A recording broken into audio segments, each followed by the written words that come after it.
ভয়াবহ এক বিমান দুর্ঘটনার কবলে পড়ল ভারতের এয়ার ইন্ডিয়া। গুজরাটের মেঘানীনগরে যাত্রীবাহী বিমান বিধ্বস্ত হয়েছে। লন্ডনের উদ্দেশ্যে যাত্রা শুরু করা বিমানটিতে 2 শতাধিক যাত্রী থাকার কথা নিশ্চিত করেছে কর্তৃপক্ষ। পুরোদমে উদ্ধার কাজে নেমেছে সংশ্লিষ্ট সব বাহিনী। তবে ঘটনার ভয়াবহতা এতটাই যে জীবিত উদ্ধারের আশা খুব কম বলে জানাচ্ছেন উদ্ধারকারীরা।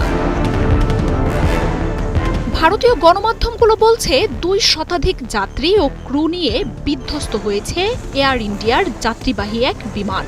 আহমেদাবাদের বিমানবন্দর থেকে উড্ডয়নের কিছুক্ষণ পরই দুর্ঘটনার কবলে পড়ে বিমানটি। বিধ্বস্ত হয় লোকালয়ে। এমনকি উড্ডয়নের পর খুব বেশি উঁচুতে উঠতে পারেনি বিমানটি। ভেঙে পড়ার 1 মিনিট আগে মে ডে কলও আসে বিমানটি থেকে। শেকড় থেকে শিখরে। এয়ার ইন্ডিয়া বলছে বিধ্বস্ত বিমানটি বোয়িং সংস্থার B787 ড্রিমলাইনার। এই ধরনের একটি বিমানে সর্বোচ্চ 290 থেকে 300 জন যাত্রী থাকতে পারেন। AI-171 নম্বরের এই বিমানটি দুপুর 1:10 আহমেদাবাদ বিমানবন্দর থেকে উড়ে যায়। সন্ধ্যা নাগাদ লন্ডনের গেটউইক বিমানবন্দরে অবতরণের কথা ছিল সেটির। তবে উড্ডয়নের কিছুক্ষণ পর ভূমি থেকে 600 ফুট উঁচুতে ওঠার পরই রাডার থেকে বিচ্ছিন্ন হয়ে যায় বিমানটি। বিধ্বস্ত বিমানটিতে 230 জন যাত্রী, 2 জন পাইলট ও 10 জন ক্রু ছিলেন বলে জানিয়েছে স্থানীয় কর্তৃপক্ষ।